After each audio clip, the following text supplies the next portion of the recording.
நல்ல தகப்பனே, சர்வ வல்லமை உள்ள எங்கள் ஆண்டவரே, இந்த அருமையான நாட்களுக்காய் உமக்கு ஸ்தோத்திரம். வார்த்தைகளை அனுப்புவீராக. வந்திருக்கிற ஒவ்வொருத்தரோட கர்த்தர் பேசுவீராக. எங்கள் ஆண்டவர் இயேசு கிறிஸ்துவின் நாமத்தில் பிதாவே, அல்லேலூயா.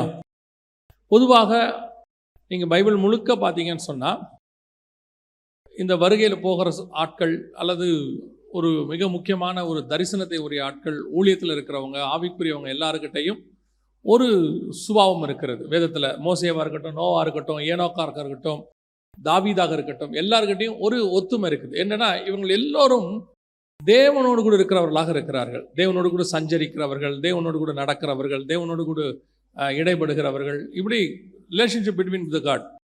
நான் அடிக்கடி எனக்கு ஆண்டவர் ஒரு காரியம் சொல்லி கொடுத்துருக்காரு. நாம் ரிலிஜியஸ் பீப்புளாக இருக்க அழைக்கப்படவில்லை, நாம் ஸ்பிரிச்சுவல் பீப்புளாக இருக்க அழைக்கப்பட்டிருக்கிறோம். மதவாதிகளாக அல்ல, நாம் ஆவிக்குரியவர்களாக இருக்கும்படி அழைக்கப்பட்டிருக்கிறோம். நான் கிறிஸ்தவன் என்பதில் எந்த பெருமையுமே கிடையாது. ஏன்னா இயேசு கிறிஸ்து கிறிஸ்தவர்களுக்காக வரவில்லை, இயேசு கிறிஸ்து பாவிகளுக்காகத்தான் வந்தார். அப்படி மனம் திரும்பினவர்கள் கிறிஸ்தவர்கள் என்று பெயர் வைத்து கொண்டார்கள், அவ்வளோதான். அந்தியோகியா பட்டணத்தில் கிறிஸ்தவர் என்று பெயர் வைத்து கொண்டார்கள். ஆனால் வேதத்தை பொறுத்த வரைக்கும் நாம் எவ்வளவு தேவனோடு கூட இருக்கிறோம், எவ்வளவு தூரம் தேவனோடு கூட சஞ்சரிக்கிறோம், அதுதான் ரொம்ப முக்கியம். தேவனோடு இருக்கிற ஐக்கியம் இல்லாமல் வெறும் கிறிஸ்தவர்களாக இருக்கிறதுனாலே ஒரு பிரயோஜனமும் இல்லை. இன்னைக்கு நிறைய கிறிஸ்தவர்கள் இருக்கிறாங்க, கேட்டு பாருங்க. உலகத்திலேயே மெஜாரிட்டி கிறிஸ்தவர்கள் தான் அப்படின்னு சொல்லுவாங்க. ஆனால் எல்லோருமே ஆவிக்குரியவர்களா? எல்லோருமே பரலோகத்துக்கு போகிறவங்களா? எல்லோருமே தேவனை தரிசிக்கிறவர்களான்னு கேட்டால் இல்லை, அப்படி எதுவுமே நம்ம சொல்ல முடியாது. அதுதான் ரொம்ப முக்கியம். ஆனால் இது எதுவுமே உங்களை பரலோகத்துக்கு கூட்டிகிட்டு போகாது. உங்களுக்கும் தேவனுக்கும் நடுவில் இருக்கக்கூடியதான ரிலேஷன்ஷிப் தான் பரலோகத்துக்கு கூட்டிகிட்டு போகும். அதில் நமக்கு அவரோடு கூட இருக்கக்கூடியதான அந்த ஐக்கியத்தை நாம் எப்படி பரிசோதித்து பார்க்கிறோம்? ஏன்னு சொன்னால் 1 Corinthians 11:31 சொல்லுது, நம்மை நாமே நிதானித்து அறிந்தோமானால் நாம் நியாயம் தீர்க்கப்படும். சுய பரிசோதனை, டெஸ்ட் பண்ணி பார்த்துக்கணும். அப்பப்போ நான் பரலோகத்துக்கு போவேனா, நான் கண்டிப்பாக போவேனா, நான் அந்த அளவுக்கு என் ஆவிக்குரிய வாழ்க்கை இருக்குதா அப்படிங்கிறத நம்ம ஒவ்வொரு நாளுமே நம்மளை ஆராய்ச்சி பண்ணி பார்க்கணும். ஒவ்வொரு நாளும். ஆனால் வேதம் சொல்லுது, அனுதினமும் ரட்சிக்கப்பட வேண்டும், ரட்சிப்பு பூரணப்பட வேண்டும் என்று வேதம் சொல்லுது. ஆனால் நாம் இன்னைக்கு வாரத்துக்கு ஒரு நாள் சபைக்கு வரோம், ஞாயிற்றுக்கிழமை ஆராதனை கலந்து கொள்கிறோம். அந்த ஞாயிற்றுக்கிழமை மட்டும் வருகிறவர்கள் இருக்கிறார்கள், கிறிஸ்மஸ்க்கு மட்டும் வரவங்க இருக்காங்க, நியூ இயருக்கு மட்டும் வரவங்க இருக்கிறாங்க, அல்லது ஏதாவது ஸ்பெஷல் காரியங்களுக்கு மட்டும் வரவங்க இருக்கிறாங்க. ஆனால் ஒவ்வொரு நாளும் தேவனோடு கூட சஞ்சரிக்கிறவர்கள், ஒவ்வொரு நாளும் தேவனோடு கூட இருக்கிறவர்கள், அதுதான் மெயின். அதில் இந்த இவ்வளோ விஷயங்கள் இருக்குது. அதில் ரொம்ப இம்பார்ட்டண்ட்டான ஒரு சில காரியங்களை தான் இன்னைக்கு காலையில் ஜெபத்தில் இருக்கும்போது ஆண்டவர் சில காரியங்களை உணர்த்தினார். அதுதான் பர்சனலாக எனக்கு ஆண்டவர் சொல்கிறது தான் நான் செய்தியாக கொடுக்கறது. ஏன்னா எனக்கு ஒரு பரிசுத்தவான் எனக்கு சொன்னார் ஒரு 15 வருஷத்துக்கு முன்னாடி, அண்ணா நீங்கள் எப்படி நான் செய்தி ப்ரிப்பேர் பண்ணுவீங்க அப்படின்னு. அப்போ அவர் சொன்னார், அவருக்கு அவங்களுடையதான மூத்த ஊழியர் சொல்லி கொடுத்தாராம், don't prepare the message, prepare your self அப்படின்னாராம். நீ செய்தி ஆயத்தம் பண்ணதை விட உன்னை ஆயத்தம் பண்ணு, செய்தி கிடைச்சிரும் அப்படின்னாங்க. அப்போ ஒவ்வொரு வார்த்தையும் அதில் ஆண்டவர் பேசுகிறதும் முதல்ல நமக்காக இருக்கிறது, அதுதான் பின்னாட்களிலே செய்தியாய் மாறுகிறது. அதான் பவுல் சொல்றார், நீங்களே எங்களுடைய நிருபங்களாக இருக்கிறீர்கள், நீங்கள் தான் எங்களுடைய லெட்டர்ஸ். உங்களை பார்க்கும் பொழுது ஜனங்கள் அந்த நிருபத்தை புரிஞ்சு கொள்வாங்க அப்படின்னு அர்த்தம். அப்படி இருக்கும் பொழுது இன்னைக்கு காலையில் இந்த வசனம் ஆண்டவர் ஞாபகப்படுத்தினார். ஏசாயா புஸ்தகம் 50ஆம் அதிகாரம் 4ஆம் வசனத்தில், இளைப்படைந்தவனுக்கு சமயத்துக்கேற்ற வார்த்தை சொல்ல நான் அறியும்படி கர்த்தராகிய ஆண்டவர் எனக்கு கல்விமான நாவை தந்துள்ளினார், காலை தோறும் என்னை எழுப்புகிறார். இது யாரை பற்றின தீர்க்க தரிசனம் தெரியுமா? இது யாரை பற்றி சொல்லப்படுது அப்படின்னு உங்களுக்கு தெரியுமா? இந்த வசனத்தை நல்லா கூர்ந்து கவனிச்சு பாருங்க. வரப்போகிற இயேசு கிறிஸ்துவை பற்றினதான ப்ராபசி. இயேசு சொல்றார், இது இயேசு சொல்றது. இயேசு கிறிஸ்து தன்னை குறித்து சொல்லுகிறார். பிதாவாகிய தேவன் என்ன பண்றாரா, காலை தோறும் அவரை எழுப்புகிறாரா. கற்றுக்கொள்ளுகிறவர்களைப் போல நான் கேட்கும்படி என் செவியை திறக்க செய்கிறார். கர்த்தராகிய ஆண்டவர் என் செவியை திறந்தார், நான் எதிர்க்கவும் இல்லை, நான் பின்வாங்கவும் இல்லை. அடிக்கிறவர்களுக்கு என் முதுகையும் தாடை மயிரை பிடுங்கிறவர்களுக்கு என் தாடைகளையும் ஒப்பு கொடுத்தேன். அவமானத்துக்கும் உமிழ்நீருக்கும் என் முகத்தை மறைக்கவில்லை. இது யாரை பத்தி? இயேசு கிறிஸ்துவ பத்தி. அப்ப இயேசு கிறிஸ்து தன்னை குறித்து அவர் அநேக இடங்களில் இயேசு சொல்றாரு, என் பிதாவின் சித்தத்தை செய்வதே எனக்கு போஜனமா இருக்கு. அப்ப இயேசு என்ன பண்றாரு, ஒவ்வொரு நாளும் டெய்லி அன்னன்னைக்கு செய்கிறதான வேலைகளை ஏர்லி மார்னிங் போய் என்ன பண்றாராம், பிதா கிட்ட இருந்து வாங்குறாராம். வாங்கிட்டு அன்னைக்கு என்ன பண்ணணும், அன்னைக்கு யாருக்கிட்ட பேசணும், வர்றவங்களுக்கு என்ன பதில் கொடுக்கணும் அப்படின்றத பிதாவாகிய தேவன் டெய்லி இயேசுவுக்கு சொல்லி கொடுக்கிறாராம். இந்த வசனம் அப்படிதான் சொல்லுது. கர்த்தராகிய ஆண்டவர் எனக்கு கல்விமான நாவை தந்துள்ளினார், காலை தோறும் என்னை எழுப்புகிறார், கற்றுக்கொள்ளுகிறவர்களைப் போல நான் கேட்கும்படி என் செவியை அவர் என்ன செய்கிறார், திறந்தருளுகிறார் அப்படின்னு வசனம் சொல்லுது. அப்போ ஒவ்வொரு நாளும் நான் தேவனோடு கூட சஞ்சரிக்கணும், வருகையில போகணும், கர்த்தரோடு கூட இருக்கணும், அதே நேரத்தில் குடும்பத்தையும் நடத்தணும், வேலையும் பார்க்கணும். இவ்வளோ வேலைகள் இருக்கு. நம்ம எல்லாம் நீங்க சொல்லக்கூடியதான மிக முக்கியமான ஒரு விஷயம் என்னன்னா, நான் ரொம்ப பிஸி, இதுக்கு நடுவில் பைபிள் வாசிக்க நேரம் இல்லைன்னு சொல்றவங்க இருக்கிறாங்க, ஜெபம் பண்றதுக்கு நேரம் இல்லைன்னு சொல்றவங்க இருக்கிறாங்க, இன்னும் சொல்ல போனா ஸ்பிரிச்சுவல் ஆக்டிவிட்டீஸ்க்கு நேரமே இல்லை. நீங்க எல்லாருமே இப்போ சொல்றது, அதுவும் இந்த ஒரு 15 வருஷம் 20 வருஷம் கரெக்டாக சொல்லணும்னா ஒரு 15-20 வருஷமாக உலகம் ரொம்ப பிஸி ஷெட்யூலில் ஓடுது. Busy schedule. அன்றைக்கி ஒருத்தரோட பேசிகிட்டு இருக்கும்போது ஒருத்தர் சொன்னார், நாம் கண்டுபிடிச்ச கண்டுபிடிப்புகள் எல்லாமே எதுக்காகனா மனுஷனை ரிலாக்ஸ் ஆக்கிறதுக்கு. மனுஷனை என்ன பண்ணுறது, ரிலாக்ஸ் ஆக்கி அவனுடைய டென்ஷனை குறைக்கிறதுக்காக தான் கண்டுபிடிச்சாங்க. உதாரணமாக ஒரு வாஷிங் மிஷின் இருக்குது. இந்த வாஷிங் மிஷின் எதுக்காக வந்துச்சு? நீங்கள் துணியை ஊற வச்சு அதுக்கப்புறம் அதை அலசி துவைச்சி புழிஞ்சு அப்புறம் கொண்டு போய், இது ஒரு பெரிய வேலை இல்லை. இதுலேருந்து உங்களை ரிலாக்ஸ் ஆக்கிறதுக்கு தான் என்ன கொடுத்தாங்க, வாஷிங் மிஷின் வந்துருச்சு. இப்போ நீங்கள் ரிலாக்ஸாக இருக்கீங்களா? ரிலாக்ஸ் ஆகிட்டீங்களா? இல்லை பாருங்க, இப்போ வாஷிங் மிஷினே உங்களுக்கு டென்ஷனாக இருக்குது இல்லையா? அதில் செமி இருக்குது, ஃபுல்லி ஆட்டோமேட்டிக் இருக்குது. இப்போ இது எல்லாமே உங்களை ரிலாக்ஸ் ஆக்கி இருக்குதா? சரி, மனுஷன் நடந்து போகிறது, சைக்கிளில் போகிறது கஷ்டமாக இருக்குதுன்னு சொல்லி கார் கண்டுபிடிச்சாங்க. இப்போ காரில் போகிற அத்தனை பேர் டென்ஷனாக இருக்கான், ரோட்டில் டிராஃபிக்கு பயங்கர டென்ஷன். இப்போ அவன் சரீர டென்ஷன் போய் மென்டல் டென்ஷனுக்கு வந்துட்டான். இப்போ என்ன கண்டுபிடிச்சிருக்கிறாங்கன்னா, கடந்த 30-40 வருஷமாக மனுஷனுடைய ஸ்ட்ரெஸ்ஸும் டிப்ரெஷனும் 100% இன்க்ரீஸ் ஆகிருக்கு. எப்போ குறையும் நினச்சி எதெல்லாம் கண்டுபிடிச்சோமோ அதெல்லாம் இப்போ நம்மளை என்ன ஆக்கியிருக்குது, அதிகமாக்கிருக்குது. ஸ்ட்ரெஸ் அதிகமாக இருக்குது, டிப்ரெஷன் அதிகமாக இருக்குது. இப்போ எல்லாமே ஒரு காலத்தில் நல்லா படித்தா வாழ்க்கை நல்லா இருக்கும், எதிர்காலம் சூப்பராக இருக்கும் அப்படின்னு தான் படிக்க வச்சோம். இப்போ படிப்பே பையனுக்கு டிப்ரெஷன் ஆயிடுச்சு. அதை படித்து முடிக்கிறதுக்குள்ளே அவனுக்கு ஒரு வழி ஆகி முடிச்சிடறான். நிறைய பிள்ளைகள் சூசைடே பண்ணிக்குது. யோசித்து பாருங்க, இந்த ஒவ்வொரு நாளும் நம்மளோட வேலை நமக்கு அவ்வளோ டென்ஷனாக இருக்கிறது. ஆனால் இப்போ நம்ம கேட்டோம்னா என்ன சொல்கிறோம், இதுக்கு நடுவில் நான் எங்கெங்க ஜெபம் பண்ணுறது, எங்கே பைபிள் வாசிக்கிறது, பிள்ளைய ஸ்கூல் திறந்துருச்சு, பிள்ளைய ஸ்கூலுக்கு அனுப்புகிற மாதிரி ஒரு கஷ்டம் உலகத்திலே ஒன்றும் இல்லை இல்லையா? நம்ம சொல்கிறோம், இதுக்கு நடுவில் எனக்கு ஸ்பிரிச்சுவாலிட்டிக்கு என்ன கிடையாது, நேரமே கிடையாது, பிஸி, பைபிள் வாசிக்க முடியாது. அவங்களாம் சொல்கிறது என்ன சொல்கிறாங்க, எல்லா பிள்ளைங்க ஸ்கூலுக்கெல்லாம் போன பிறகு தாங்க பைபிளே வாசிக்க முடியும், அதுக்கப்புறம் தான் உட்காந்து ஜெபமே பண்ண முடியும். இப்போ நம்ம என்ன சொல்கிறோம், முடியாது, பிஸி. ஆனால் வேதம் சொல்லுது, என்ன பெரிய ப்ராசஸ், ஒரு பேழையே கட்ட வேண்டி இருக்குது, ஒரு மிகப்பெரிய பேழை கட்ட வேண்டி இருக்கிறது, உலகத்தையே காப்பாற்றுற ப்ராஜெக்ட் அவங்ககிட்ட இருக்கு. வேதம் சொல்லுது, அவன் தேவனோடு கூட சஞ்சரித்து கொண்டிருந்தான். இது எப்படி சாத்தியம், இது எப்படி நடக்குது? இங்கே தான் நிறைய நேரத்தில் இன்னைக்கெல்லாம் சொல்கிறாங்க, 2 விதம் சொல்கிறாங்க. ஒன்று ஸ்மார்ட் ஒர்க், இன்னொன்று ஹார்ட் ஒர்க் அப்படிங்கிறாங்க. ஸ்மார்ட் ஒர்க்கான்றனா ஒரே வேலையை ரொம்ப அழகாக செய்கிறது, ஸ்மார்ட்டாக செய்கிறது. ஆனால் இந்த ஆவிக்குரிய வாழ்க்கைக்கு வரும்பொழுது உங்களுடைய ஸ்மார்ட் ஒர்க் தேவைப்படுகிறது. நீங்கள் ஸ்மார்ட் ஒர்க்காக இருந்தால் மட்டும்தான் ஸ்பிரிச்சுவலாகவும் வேலை செய்ய முடியும், அதே நேரத்தில் வேர்ல்ட்லி ஒர்க் பார்க்கணும். வேர்ல்ட்லி ஒர்க் பார்க்காம இருக்க முடியாது. ஏனோக்கு தேவனோடு கூட சஞ்சரித்து கொண்டிருந்து குமாரரையும் குமாரத்திகளையும் பெற்றான். உலக வேலையும் நடந்திருக்குது, அந்த பக்கம் நடக்குது. நோவா பேழையை கட்டி கொண்டே தேவனோடு கூட சஞ்சரித்தார். இயேசு, பிதா என்னை தனியே இருக்க விடுகிறதில்லை, ஆனாலும் உலக பிரகாரமான செய்ய வேண்டிய ஊழியங்களை செய்தார். தாவீது, கர்த்தரை எப்பொழுதும் எனக்கு முன்பாக வைத்திருக்கிறேன், ஆனா யுத்தத்துக்கு போகும்போது சண்டை போடும்போது சண்டை போடுவார். அப்போ இந்த வேலையும் நடக்கணும், அந்த வேலையும் நடக்கணும். ஒரு சிலர் சொல்றாங்க, எப்பா நான் ஆண்டவரோட சஞ்சைக்கு போறேன், என்ன பண்ண போறேன், மோசே மாதிரி நான் மலைக்கு மேலே போயிடுறேன், போயிட்டா அவ்வளோதானா, அப்போ குடும்பத்தை பார்க்க வேண்டாமா? சிலர் குடும்பத்தை பார்க்க ஆரம்பிச்சிட்டாங்க. அவங்க என்ன சொன்னாங்க, இந்த குடும்பத்தை பார்க்க ஆரம்பிச்சதுலேருந்து நான் என்ன செய்ய முடியறதில்ல, ஜெபம் பண்ண முடியறதில்ல, பைபிள் வாசிக்க முடியறதில்ல. இந்த ரெண்டையும் ஒன்னா பேலன்ஸ் பண்ணி கரெக்டாக செய்யறதில்ல.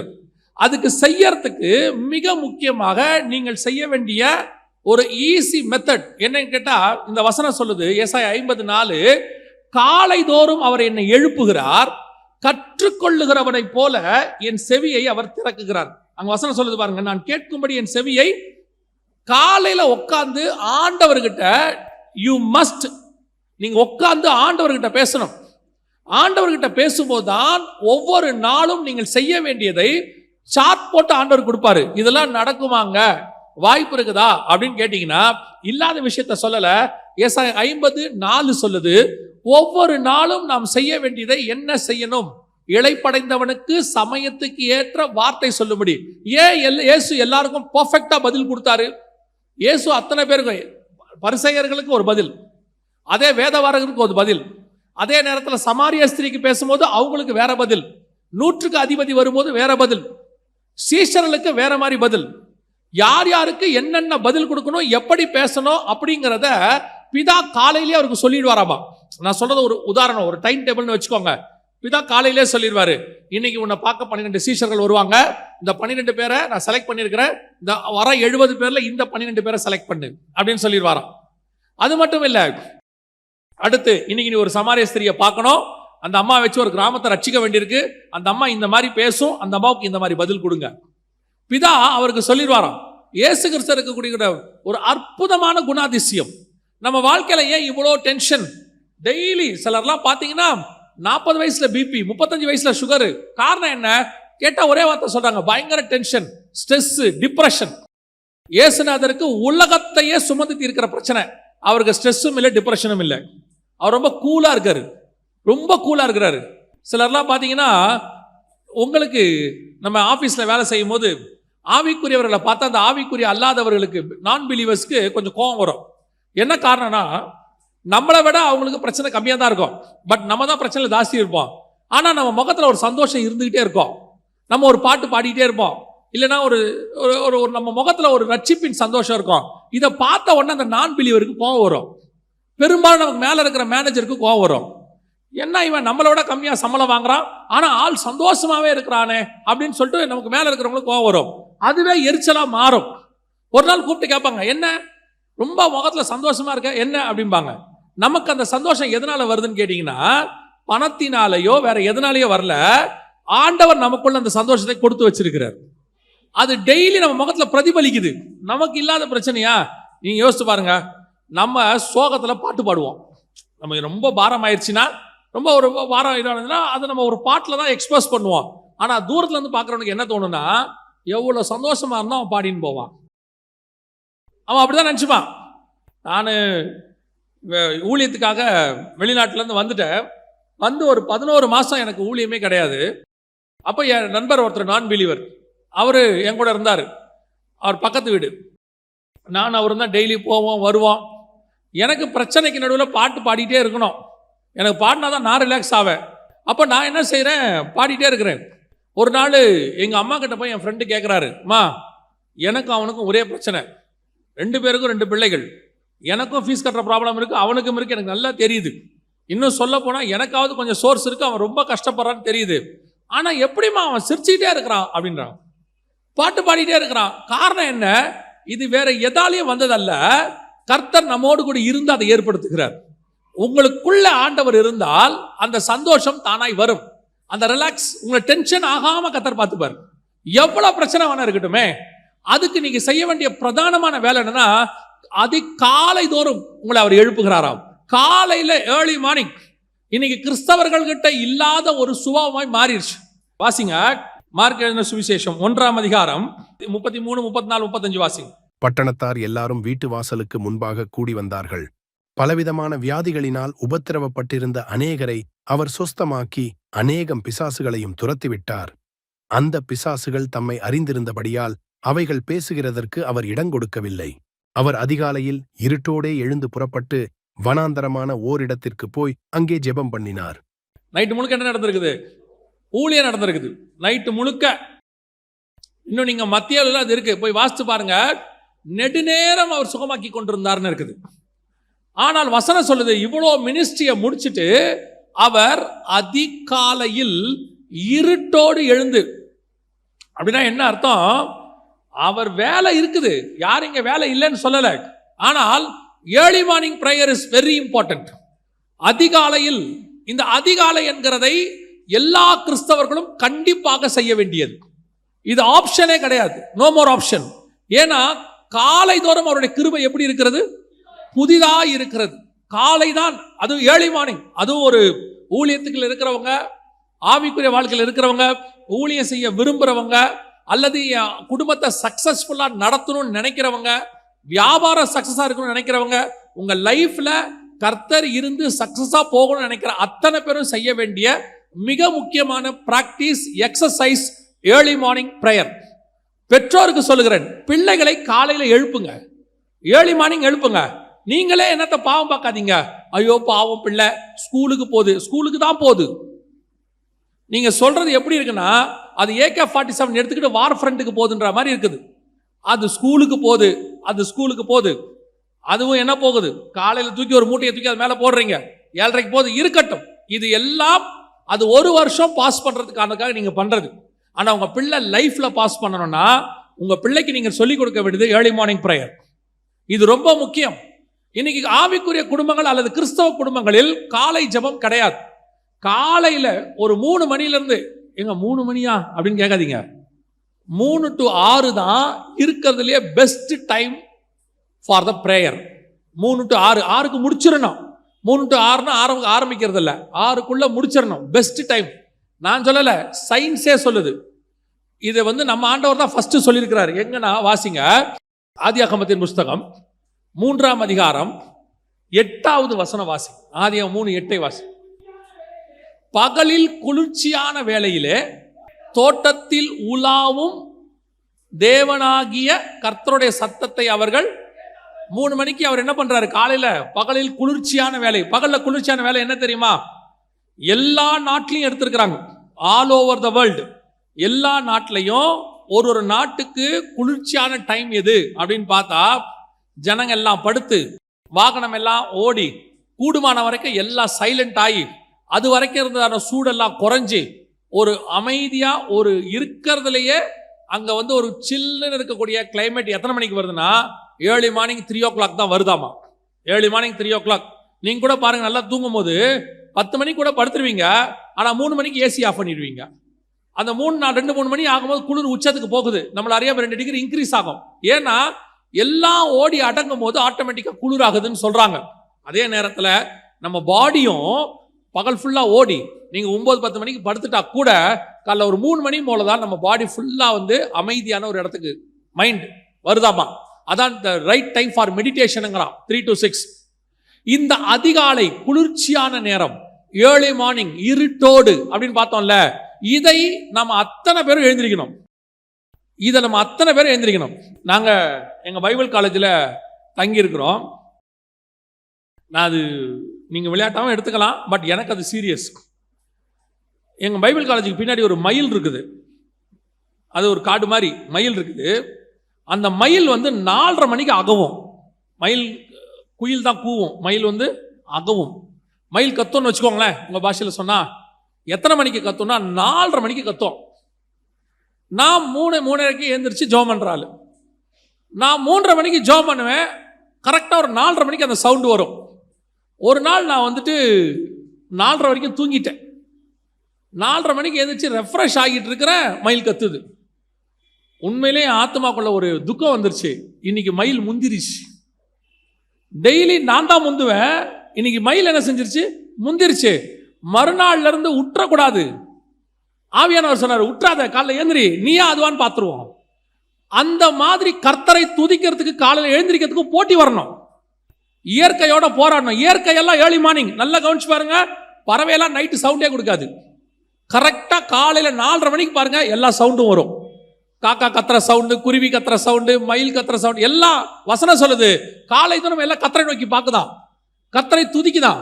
அது துதிக்கிறதுக்கு முன்னாடி நம்ம துதிக்க ஆரம்பிச்சிடணும், நாம முந்திக்கணும். ஆண்டவர் ஆராதிக்கிற ஆராதனை நம்ம ஆராதனையா இருக்கணும். பரலோகத்துல இருந்து எங்க சவுண்டு வருதுன்னா நம்ம சவுண்டா இருக்கணும். அது அப்படி ஒரு வைராக்கியம் வரணும்.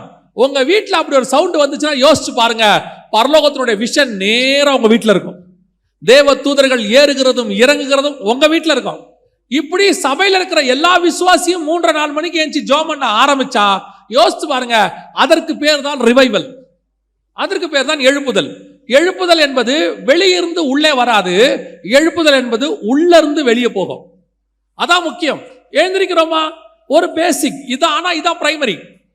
பிரிமினரியா நீங்க செய்ய வேண்டிய மிக முக்கியமான வேலை என்னன்னா, ஏர்லி மார்னிங் இந்த அதிகாலையில் எழுந்திருச்சு இருட்டோடு அவரை ஆராதிக்கிறதான ஒரு தன்மை.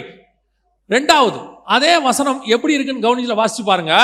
மார்க் 1:35 திருப்பி வாசிங்க பார்ப்போம். அவர் அதிகாலையில் இருட்டோடு எழுந்து புறப்பட்டு வனாந்தரமான ஒரு இடத்துக்கு போய், ஏன் இருட்டோடு எழுந்திருச்சு சீஷர்களோட ஜெபம் பண்ணல? ஏன் இருட்டோட எழுந்துச்சு பேதுருவின் மாமி வீட்டில் ஜெபம் பண்ணல? அந்த வசனம் என்ன சொல்லுது பாருங்க. அவர் இருட்டோட எழுந்து ஒரு வனாந்தரமான இடத்திற்கு போய் அப்படின்னு இருக்கு. அப்படின்னா என்ன அர்த்தம்? அவர் எழுந்துச்சிட்டார் ஜெபம் பண்றதுக்கு. பிதா அவரை எழுப்பிட்டார், எல்லாம் நடந்துருச்சு. ஆனால் மிக முக்கியமாக செய்ய வேண்டிய அடுத்த விஷயம் என்னன்னா, he separate from the world. எல்லாரிடத்துல இருந்து தன்னை கொஞ்சம் தனித்து வச்சுக்கிறார். நான் ஒரு நாள் முழுக்க மனுஷனோட இருக்க போறேன், ஆனால் தேவனோட இருக்கும் போது எனக்கும் மனுஷனுக்கு என்ன இருக்கணும்? கொஞ்சம் டிஸ்டன்ஸ் இருக்கணும், தனித்திருக்கும்படி. அது ரொம்ப இம்பார்ட்டன்ட். நல்லா கவனிச்சு பாருங்க. ஒரு கணவனும் மனைவியும் பகல் முழுக்க எல்லாரோடையும் பேசிக்கிட்டு இருப்பாங்க, பிள்ளைகளை பார்ப்பாங்க, ஒன்னா போவாங்க, கல்யாணத்துக்கு எல்லாம் வருவாங்க. அந்த சாயங்காலம் இரவு வரும்போது அவங்க ரெண்டு பேரும் தனித்து இருக்கிற ஒரு சுபாவம் இருக்கும். அது எதுக்காக? இவ்வளோ காலில் பேசினாலும் அந்த தனித்திருக்கும் போது தான் சீக்கிரட்டான விஷயங்களை பேச முடியும். தனித்திருக்கும் போது தான் பேச முடியாத விஷயங்களை அங்க உட்காந்து தான் பேச முடியும். எல்லாத்தையும் எல்லார் எதிரிலையும் பேச முடியாது. அந்த தனித்திருக்கும் பொழுது குடும்பத்தை பற்றின மிக முக்கியமான விஷயங்கள், வெளியே எல்லார் எதிலையும் சொல்ல முடியாத விஷயங்கள், அதை எல்லாத்தையும் எங்க சொல்ல முடியும்னா நீங்க போய் செப்பரேட்டா டைம் ஸ்பெண்ட் பண்ணும்போது தான். சில நேரத்தில் மனைவி சொல்லுவாங்க கணவனை, பார்த்தீங்களா, கணவன் கேட்பாரு, ஏன் நீ இதெல்லாம் என்கிட்ட சொல்லல அப்படின்னு. அந்த அம்மா கேட்கும், எப்போ உங்களுக்கு நேரம் இருந்துச்சு? நீங்க எப்ப பேசுறதுக்கு டைம் கொடுத்தீங்க? இவ்வளவுதான். இதே காரியத்தை தான் கர்த்தர் நம்ம கிட்ட எதிர்பார்க்கிறார். நீ ரொம்ப பிஸியா இருக்கிறப்பா, உங்ககிட்ட எந்த விதமான எனக்கு டைம் ஸ்பெண்ட் பண்றதுக்கு நேரமே இல்லை. ஆனா எனக்கு தேவை நீ என்னோட கூட தனித்திருக்கிற ஒரு காரியம். இப்போ வாசிங்க, இது எங்க இருக்குன்னு நல்லா கவனிச்சு பாருங்க. ஆதியாகமத்தின் புஸ்தகம் 24ஆம் அதிகாரம் 63வது வசன வாசி. ஈசாக்கு சாயங்கால வேளையிலே தியானம் பண்ண வெளியிலே போயிருந்து. இது என்ன வெளியிலே போயிருந்து? ஈசாக்கு சாயங்கால வேளையிலே தியானம் பண்ண. நம்ம எல்லாருக்கும் தெரியும், ஈசாக்கு என்பது இயேசு கிறிஸ்துவுக்கு முன்னடையாளமா இருக்கக்கூடிய ஒரு சுபாவம். ஏன்னா ஈசாக்கு தான் மலை மேல கட்டையை தூக்கிட்டு போனாரு, இயேசு கிறிஸ்து சிலுவையை தூக்கிட்டு போனாரு, அங்க பலி கொடுக்க போனாரு, இவரையும் பலி கொடுத்தாங்க. அதுக்கு பதிலாக ஒரு ஆடு பலியாச்சு, இங்க ஆட்டுக்குட்டியானவர் பலியானாரு. ஈசாக்கு ஒரே குமாரன், இவர் ஒரே பேரான குமாரன். இந்த ஈசாக்கு கிட்ட இருக்கிற ஒரு சுபாவம் இயேசு கிறிஸ்து கிட்ட இருந்த ஒரு சுபாவம். வசனம் சொல்லுது, ஈசாக்கு சாயங்கால வேலை ஆனபோது, அதாவது இருட்டு வருகிற வேலை வரும்போது, இயேசு கிறிஸ்து இருட்டோடே எழுந்து. அப்படித்தானே இருக்குது மார்க் 1:35. இயேசு இருட்டோடே எழுந்து. இங்க சாயங்காலமான போது அப்படின்னா என்ன அர்த்தம்? பொழுது சாயும் போது, வெளிச்சம் போய் இருட்டு வரும்போது. டைம் ஒண்ணுதான், அதாவது சூழ்நிலை ஒண்ணுதான். அந்த நேரத்துல ஈசாக்க பத்தி வசனம் சொல்லுது, தியானம் பண்ண வெளியில் போன போது. எங்க வெளியே போனாரு? தியானம் பண்ண வெளியிலே போயிருந்து. அப்படின்னா என்ன அர்த்தம் தெரியுமா? ஒரு ஊர் எப்பவுமே 3 பகுதியா இருக்கும். இந்த ஊரா இருக்கட்டும், எந்த ஊரா இருக்கட்டும், எருசலேமா இருக்கட்டும், எது வேணா இருக்கும், அது 3 பகுதி. ஒன்னு மையப்பகுதி, நகரம், சிட்டி, நாம வாழ்ற பகுதி. இதை தாண்டி அப்படியே கொஞ்சம் வெளியே போனீங்கன்னா வயல் இருக்கும், வயக்காடு. எங்க வேணா, எந்த ஊருக்கு வேணா போங்க, விவசாயம் பண்ற இடம் இருக்கும். அது ஊருக்கு வெளியே தான் இருக்கும், ஊருக்குள்ள இருக்காது. ஊர்ல இருந்து கொஞ்சம் வெளியே போய் விவசாயம் பண்ணுவாங்க, அதான் வயல்னு சொல்லுவாங்க. வயல் தாண்டுனா வெளி, வயல் வெளின்னு நம்ம சொல்றோம்ல, அதோட அர்த்தம் என்னன்னா அதுக்கு அப்புறம் இருக்கிற இடம் விவசாயம் பண்ண முடியாது, வெளி இடம். அது வெறும் காடா கிடக்கும், ஒண்ணுமே இருக்காது. அப்போ மனுஷர்கள் வேலை செய்யற இடம் தான் வயல். நகரம் என்பது எல்லாரும் இருப்பாங்க, குழந்தைங்க, பெரியவங்க, சின்னவங்க, வேலை செய்யறவன், சும்மா இருக்கிறவன் எல்லாம் இருப்பான். இதை தாண்டி கொஞ்சம் போனா வயல், அங்க வெறும் வேலை செய்யறவங்க மட்டும் இருப்பாங்க. அதையும் தாண்டியாச்சுன்னா யாருமே இருக்க மாட்டாங்க, ஒருத்தர் கூட இருக்க மாட்டாங்க, காடு. அங்க போயிட்டாரு தியானம் பண்றதுக்கு ஈசாக்கு. இதோட அர்த்தம் என்னன்னா, ஒண்ணு இந்த மனுஷங்களோடு இருக்கிறோம், ரெண்டாவது கொஞ்சம் ஊழியக்காரங்களுக்கு சொல்றேன், நீங்க அடுத்து ஊழியம் பண்ணுவீங்க, வயல் விதைக்கிற இடம்.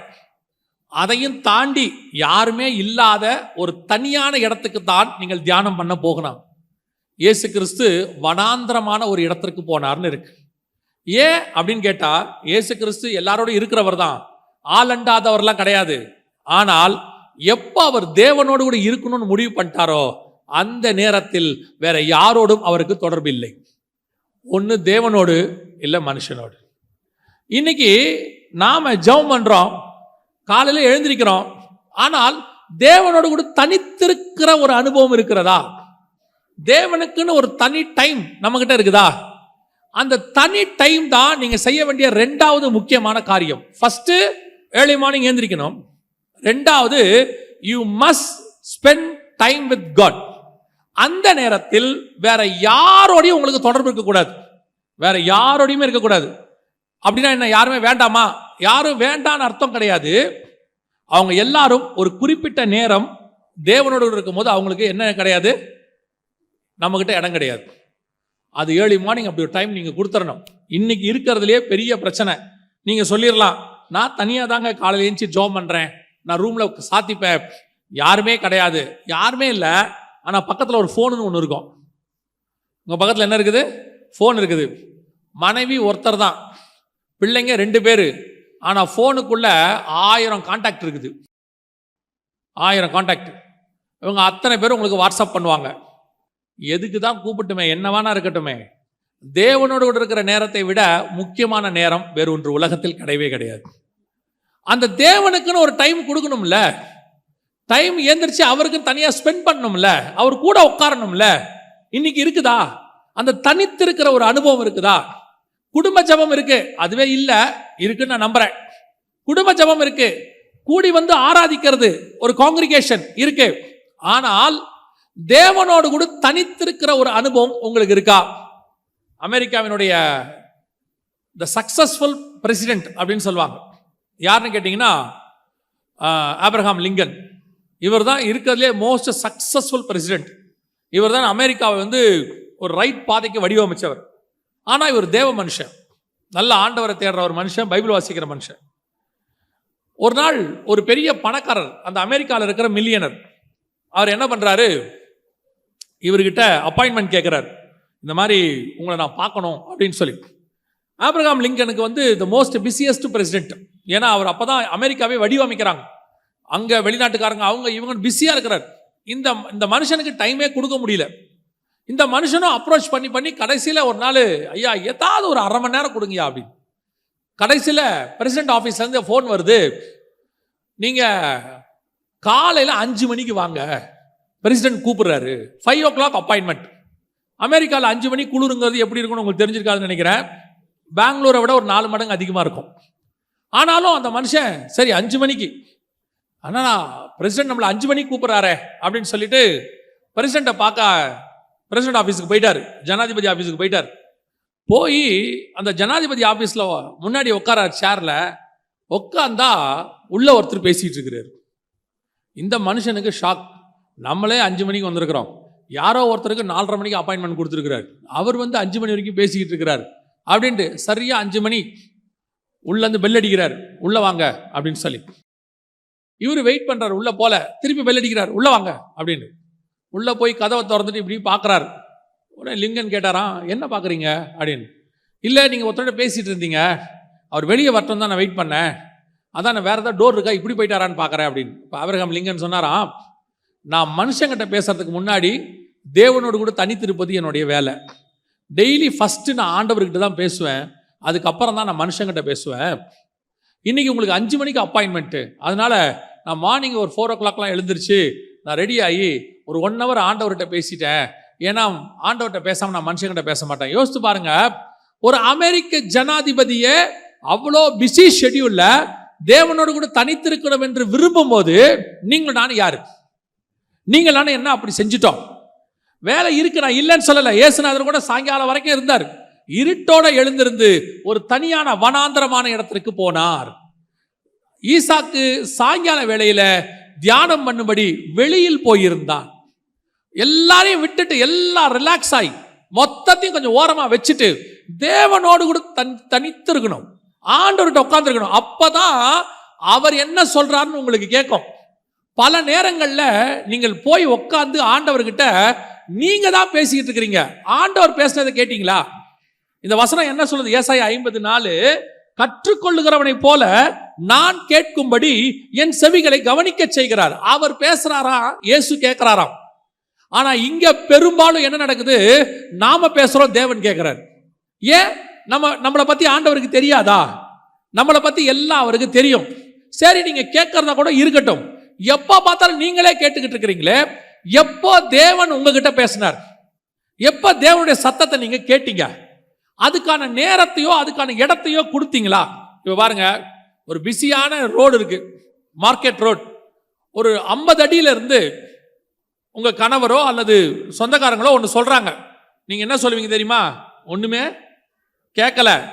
ஏன்னா சுத்தி அவ்வளவு சவுண்ட் இருக்குது, ஒண்ணுமே என்ன செய்யல, கேட்கல. சில நேரத்தில் பாருங்க, போன் வரும், அந்த பேசுறவர் சைடு யாரும் ஹார்ன் அடிச்சுட்டு இருப்பாங்க. உங்களுக்கு இந்த அவர் பேசுறது கேட்காது, எது கேட்கும்? ஹார்ன் சவுண்ட் கேட்கும். நீங்க சொல்லுவீங்க, அந்த ஹார்ன் சவுண்ட் ரொம்ப இருக்குது, நீங்க பேசுறது என்ன செய்ய மாட்டேங்குது, கேட்க மாட்டேங்குது. அப்படின்னா என்ன அர்த்தம்? அங்கிருந்து பேசுறவருது உங்களுக்கு கேட்கணும்னா உங்களை சுத்தி என்னவா இருக்கணும்? அமைதியாக இருக்கணும். 2 பேர் மட்டும் பேசணும். அதுதான் தனித்திருக்கிற இடம். நீங்களும் தேவனும் தனியா இருந்தா மட்டும்தான் தேவன் பேசுறது உங்களுக்கு கேட்கும்.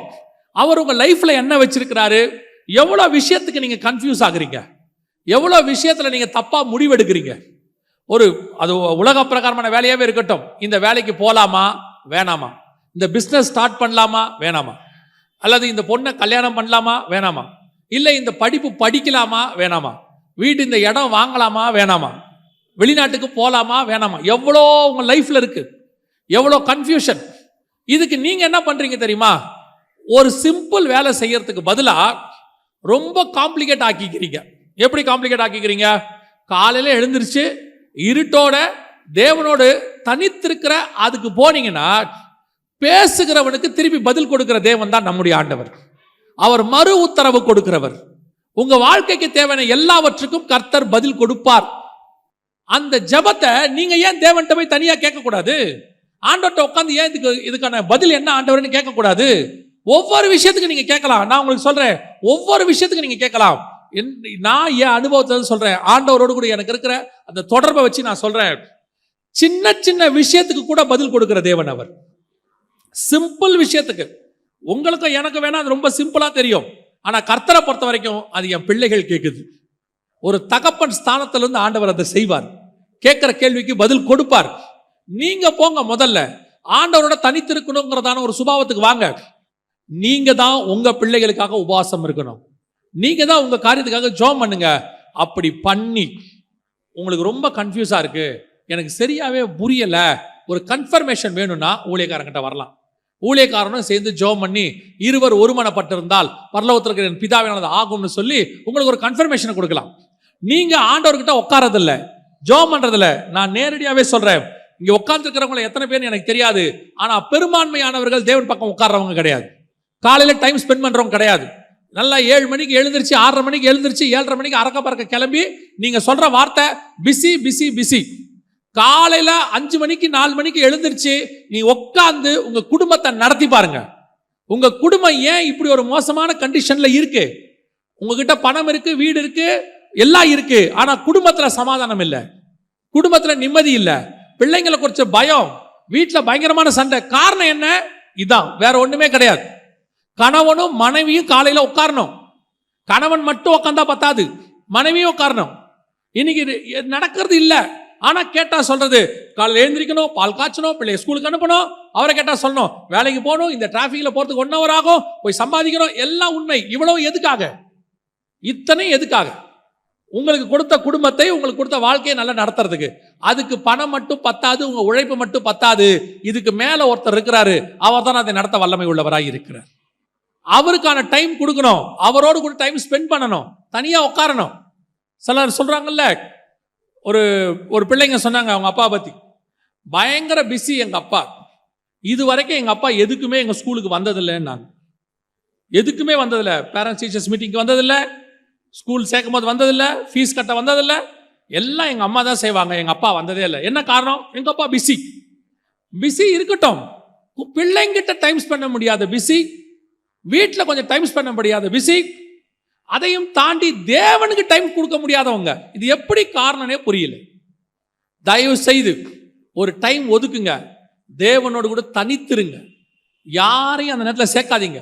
உங்க போன் எல்லாம் சுவிட்ச் ஆஃப் பண்ணுங்க. அந்த நேரத்தில் தேவனோட தொடர்பு இருக்கும் போது உலக தொடர்பு, தகவல் தொடர்பு எதுவும் அவசியம் கிடையாது. அந்த நேரத்தில் ஒரு SMS அடிக்கும், நல்ல ஜெபம் பண்ணிட்டே இருப்பீங்க. பிசாசு என்ன பண்ணுவான் தெரியுமா? சம்பந்தம் இல்லாத ஆளை உங்களுக்கு ஒரு மெசேஜ் அனுப்ப சொல்லுவான். நேரம் அந்த ஆளை அனுப்புவோம். நீங்க நல்லா ஆவியில் நிறைய ஜெபம் பண்ணிட்டு இருப்பீங்க, டங்குன்னு ஒரு சவுண்டு கேட்கும். ஆட்டோமேட்டிக்கா மலைக்கு மேலே போன உங்களை கீழே கூட்டு வந்துடும். கீழே கூட்டு வந்து எடுத்து பார்ப்பீங்க, என்ன மெசேஜ் அதுல ஒண்ணு இருக்காது, இன்று முதல் நான் உன்னை ஆசீர்வதிப்பேன். உங்களுக்கு அது தப்பாவும் தெரியாது. பிரைஸ் தி லார்ட், கர்த்தர் பேசுகிறார், அல்லேலூயா, ஸ்தோத்திரம் ஸ்தோத்திரம் ஸ்தோத்திரம். நல்ல ஆவியில மேல போயிட்டே இருப்பீங்க, டங்குன்னு ஒரு சவுண்ட் கேட்கும். எடுத்து பார்ப்பீங்க, மலைகள் விலகினாலும் பர்வதங்கள் நிலை பெயர்ந்தாலும். ஏன்னா காலங்காத்தால SMS இந்த மாதிரி வசனம் அனுப்பத்துக்குன்னு ஒரு 100 பேர் இருக்கான் இல்லையா? அப்படி ஒரு ஆள் இருக்கு, ஒரு 100 பேர் இருக்காங்க. அவங்களுக்கு அதை அனுப்பினாதான் அவங்களுக்கும் தூக்கம் வரும்.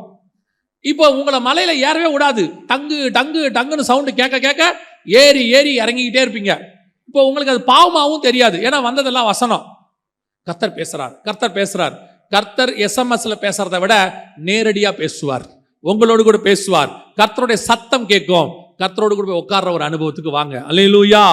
சாயங்கால வேளையில அந்த வசனத்தை வாசிங்க. சாயங்கால வேளையில ஈசாக்கு 24ஆம் அதிகாரம் 63வது வசனம் வாசிங்க. ஈசாக்கு சாயங்கால வேளையிலே தியானம் பண்ண வெளியிலே போயிருந்து தன் கண்களை ஏறெடுத்து பார்த்தபோது ஒட்டகங்கள் வரக் கண்டான். அந்த தியானம் பண்ண வெளியில் போனான் பாருங்க. தியானம் பண்ண வெளியில போயிட்டான், ஆண்டவரோட தனியா சஞ்சரிக்கிற இடத்துக்கு போனா பாருங்க. அங்க போகும்போது தான் வசனம் சொல்லுது, எதிரில் யார் வர்றது? ரெபேக்கா வருகிறாள் என்று வசனம் சொல்லுது. நல்லா கவனிங்க, இதான் ரொம்ப முக்கியம். ஏன் உங்களை இவ்வளவு காலையில் எழுந்திரிக்க சொல்றோம்? ஏன் இப்படி தனித்திருக்க சொல்றோம்? ஏன் ஜெபம் பண்ண சொல்றோம் அப்படின்னா, அதுக்கு மிக முக்கியமான ஒரு விஷயம் என்ன அப்படின்னா, ஆண்டவருடைய ஆசீர்வாதம் அங்கிருந்தா வருது. அந்த இடத்துல அந்த நேரத்துல தான் என்ன வரும்? ஆசீர்வாதம் வரும். எப்பவுமே நல்லா தெரிஞ்சுக்கொள்ளுங்க, கர்த்தர் உங்களுக்கு கொடுக்கறதுக்கு முன்னாடி ஒரு இடத்துக்கு வர சொல்லுவார். ஆதியாகமம் 22:2 வாசிங்க பார்ப்போம். அப்பொழுது அவர், உன் புத்திரனும் உன் ஏகசுதனும் உன் நேசகுமாரனுமாகிய ஈசாக்கை நீ இப்பொழுது அழைத்துக் கொண்டு மோரியா தேசத்துக்குப் போய் அங்கே நான் உனக்கு குறிக்கும் மலைகள் ஒன்றின் மேல் அவனை தகன பலியாக பலியிடு என்றார். நான் உனக்கு குறிக்கும் இருக்கு பாருங்க, அந்த இடம் வசனம் இருக்குதா? மலைகளில் ஒன்றின் மேல் அப்படின்னு நிறுத்தாம, நான் உனக்கு குறிக்கும் இடம், பர்டிகுலர் பிளேஸ். இன்னொரு வசனம் வாசிங்க, மத்தேயு எழுதின சுவிசேஷம் 28ஆம் அதிகாரம் 16வது வசனம் வாசிங்க. 11 சீஷர்களும் கலிலேயாவிலே இயேசு தங்களுக்கு குறித்திருந்த மலைக்கு போனார்கள். நல்லா கவனிங்க, the place was mentioned, already decided. ஏற்கனவே அந்த இடம் குறிக்கப்பட்டிருக்கிறது. கலிலேயாவுக்கு ஒரு மலைக்கு போங்கன்னு சொல்லல, கலிலேயாவின் மலையிலே குறித்த இடத்துக்கு போங்க. இங்க ஆபிரகாம்கிட்ட சொல்றாரு, மோரியா மலைகளில் நான் குறித்த இடத்திற்கு. நீங்க தொடர்ந்து அந்த 24 பார்த்தீங்கன்னா, கர்த்தர் குறித்த இடத்திற்கு அவன் வந்தான்னு இருக்கும். அது மட்டுமல்ல, தேவாலயம் கட்டும்போது நேற்று வாசிச்சமே 2 நாளாகமம் 3:1, அதுலயும் கர்த்தர் குறித்த இடத்துல அந்த இடத்துக்கு நீங்கள் போகும்போது, அதைத்தான் உங்களுக்கு சொல்றேன், ஸ்பிரிச்சுவலி அந்த ஸ்டாண்டர்டான இடத்துக்கு நீங்கள் வரும்பொழுது, கர்த்தர் குறிக்கிறதான அந்த ஆவிக்குரிய வளர்ச்சி தனித்து வந்து இருட்டோட எழுந்திருச்சு ஒரு ஆவிக்குரிய வளர்ச்சி வரும்போது, அந்த ஸ்டாண்டர்ட்ல உங்களுக்குரிய ஆசீர்வாதம் உங்கள் எதிரில் தானாய் வரும். ரெபேக்கா அங்க தானா வராங்க, ஈசாக்கு தேடியே போல. ஈசாக்கு மனைவியை பத்தி யோசிக்கவே இல்லை. அவன் போனது தியானம் பண்ண, அவன் பண்ணது வெளியே. அவர் இதை பத்திலாம் எதையுமே யோசிக்கல. வேலைக்காரன் தான் வந்து சொல்றாரு, அந்த ஊழியக்காரன் தான் வந்து சொல்றாரு, இந்த மாதிரி காரியங்கள்லாம் நடந்துச்சு, நான் போனேன், நடந்ததுல அப்புறம் வந்து ஈசாக்கிட்ட ஒரு விவரமா சொல்றாரு. வசனம் பின்னாடி இருக்கு, விவரித்து சொன்னான்னு. ஆனால் ஈசாக்கை பொறுத்த வரைக்கும் கர்த்தர் குறித்த இடம் தியானம் பண்ணும்படி வெளியில் போயிருந்தான், அவ்வளவுதான். அந்த இடத்துக்கு, அந்த நேரத்திற்கு, அந்த பர்டிகுலர் ஸ்பிரிச்சுவல் வளர்ச்சிக்கு நீங்கள் வரும்போது உங்களுக்கு தேவையான ஆசீர்வாதம் உங்களுக்கு முன்னால் தானாய் வரும். நீங்க இந்த ஆசீர்வாதத்தை தேடி தானே ஓடுறீங்க. ரெபேக்கா எங்க இருக்குது, ரெபேக்கா எங்க இருக்குன்னு ஓடுறோம்ல, எங்க இருக்கு நன்மை கிருபை எங்க இருக்குன்னு ஓடுறோம்ல. ஆனா நீங்க இருக்கிற இடத்துக்கு அது வருங்கிற. நான் திருப்பியும் சொல்றேன், ஏன் அனுபவத்தை வச்சு சொல்றேன், நமக்கு என்ன தேவையோ அதை பரமபிதா முன்பே அறிந்திருக்கிறார். அவர் வந்து நீங்கள் இருக்கிற இடத்திற்கு கொடுப்பதற்கு வல்லமை உள்ள தேவனாய் இருக்கிறார். நீங்க அலைய வேண்டியதே இல்லை. என்னை பொறுத்த வரைக்கும் நான் ஆண்டவரோட பழகினதுல சொல்றேன், நம்ம அலைஞ்சு திரிஞ்சணும்னு கர்த்தர் விரும்பவே இல்லை. யோசித்து பாருங்க, ஆகார் அலைந்து திரிந்தாள், சாராள் கூடாரத்தில் இருந்தாள். ஆகார் அலைந்து திரிந்து ஒரு குழந்தையை பெற்றாள், சாராள் கூடாரத்துக்குள் இருந்து ஒரு குழந்தையை பெற்றாள். இது வாக்குத்தத்தம் பண்ணப்பட்ட குழந்தை, அது மீறுதலினால் வந்த குழந்தை. எப்பவுமே சரி, கர்த்தர் ஒரு விஷயத்தை உங்களுக்கு செய்யறாருன்னா ரொம்ப ஸ்மூத்தா இருக்கும், ரொம்ப ஸ்மூத்தா இருக்கும். நீங்க ஒண்ணுமே பண்ண வேண்டாம், எல்லாமே தானா நடக்கும். நடக்குமா? நடக்கும். ஆனா அவர் சொல்றதை நீங்க செஞ்சுக்கிட்டே இருக்கணும், அவ்வளவுதான். கர்த்தர் குறிக்கிற இடத்துக்கு நீங்க போகணும். போனீங்கன்னா அங்க எல்லாம் நடக்கும். என் ஊழியத்தின் பாதையில நான் சொல்லுவேன். 22 வருஷத்துக்கு முன்னாடி, 23 வருஷம் ஆச்சு, 23 வருஷத்துக்கு முன்னாடி நான் சொல்றேன். ஊழியத்தின் பாதையில புறப்படும் போது 2004 ஆண்டவர் இந்தியாவுக்கு வர சொன்னார் வெளிநாட்டில இருந்து. அப்ப எல்லாரும் சொன்னாங்க இங்க இருந்தே மினிஸ்ட்ரி பண்ணலான்னு எனக்கும் தோணுச்சு. ஆனா கர்த்தர் சொன்னார் நீ இந்தியாவுக்கு போகணும் அப்படின்னு சொன்னார். சோ இந்தியாவுக்கு வந்தாச்சு. அதே மாதிரி ஆண்டவர் 11 மாசம் காத்திருக்க சொன்னார். 11 மாசம் நான் காத்திருந்தேன். ஒரு ஊழியம் கிடையாது. எல்லாரும் பேச ஆரம்பிச்சிட்டாங்க. இவனுக்கு ஊழியம் இல்ல, சும்மா கதை விடுறான், பொய் சொல்றான், ஆண்டவர் இப்படி சொன்ன எப்படி விடுவாரு. ஆனா ஜெபம் பண்ணிட்டு இருக்கிறேன், கர்த்தர் சொல்றாரு நீ பொறுமையாருங்கிறார். 11 மாசம் நான் ஒண்ணுமே செய்யல, ஜெபம் பண்ணிட்டு இருந்தேன், கர்த்தர் சொல்றதை மட்டும் கேட்டுட்டே இருந்தேன். ஒரு நாள் ஆண்டவரே ஒருத்தரை பார்க்க என்ன கூட்டிட்டு போனார். நான் வேற ஒருத்தரை பார்க்க போறேன், வழியில ஒருத்தர் என்ன பார்க்கறாரு. இது என் லைஃப்ல நடந்தது. வழியில ஒருத்தரை பார்க்கறேன், அவர் கேட்கிறாரு தம்பி என்னப்பா பண்ற? ஒன்றும் பண்ணலனே, மினிஸ்ட்ரிக்கு வந்தா இப்ப ஜெபம் பண்ணிட்டு இருக்கிறேன். அப்படியா, வாயா நம்ம 2 பேரும் ஜெபம் பண்ணுவோம் அப்படின்னு என்ன ஒரு இடத்துக்கு கூட்டு போறாரு பிரேயருக்கு. நாங்க 2 பேரும் 3 நாள் சேர்ந்து ஜெபம் பண்றோம். அந்த இடத்துக்கு ஒருத்தர் வராரு. ஆண்டவருடைய ஸ்கிரீன் பிளே பாருங்க, எப்படி நடத்துறாரு பாருங்க ப்ரோக்ராம். அந்த இடத்துக்கு ஒருத்தர் வராரு. அவரும் எங்க கூட பிரேயர்ல கலந்துக்கிறார். அவரும் 3 நாள் இருக்கிறார். அவர் 3 நாள் என்கிட்ட எதுவுமே பேசவே இல்லை. 3ஆவது நாள்ல பிரேயருக்கு நடுவில் ஒரு டீ குடிக்கும் போது கேட்கிறாரு என்ன பண்றீங்க? இந்த மாதிரி ஆண்டவர் ஊழியத்துக்கு வர சொன்னாரு, வந்து 10 மாசம் ஆச்சு, இப்போ ஒரு பிரேயருக்கு இங்க வந்திருக்கிறோம் அப்படியான்ட்டு அவர் போயிட்டாரு. அவர் போய் அவங்க ஃப்ரெண்டு கிட்ட சொல்றாரு. அந்த ஃப்ரெண்டு என்ன கூப்பிடுறாரு, நீங்க ஏதோ செகண்ட் கமிங் பத்தி மினிஸ்ட்ரி பண்றீங்க வந்திருக்கிறீங்கன்னு சொன்னாங்க, அது என்னன்னு எங்க வீட்டில் வந்து எங்களுக்கு சொல்ல முடியுமா எங்க வீட்டில் அப்படின்னு வந்து சொல்றேன்னு சொல்றேன். ஆண்டவர் அனுப்புறாரு. அது வீட்டு கூட்டம் 4 பேர் தான் இருப்பாங்க, அதெல்லாம் தெரியாது.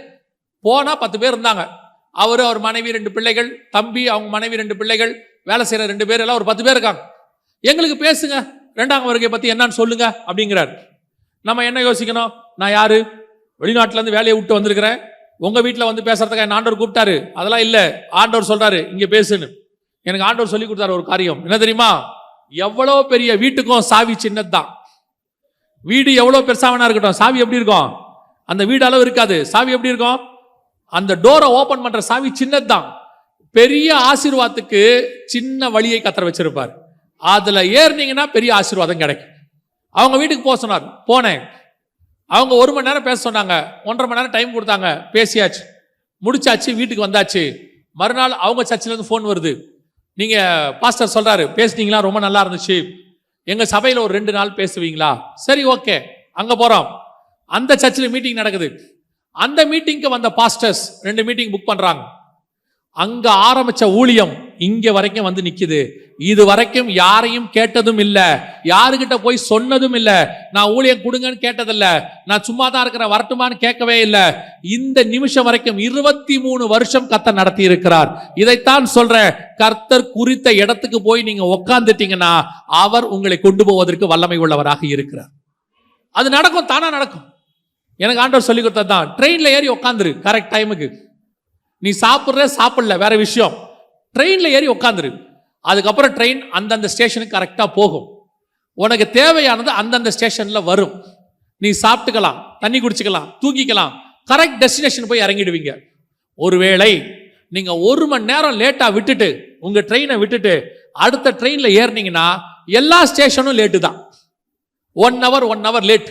டெஸ்டினேஷன் போவீங்க, லேட்டா போவீங்க, அவ்வளவுதான். ஆனா நீங்க கரெக்ட் டைம் ஏறி உட்காந்துட்டீங்கன்னா நிம்மதியா தூங்கலாம். டெஸ்டினேஷன் வந்து எழுப்புவாங்க. இன்னைக்கு இதுதான் நீங்கள் செய்ய வேண்டிய மிக முக்கியமானது.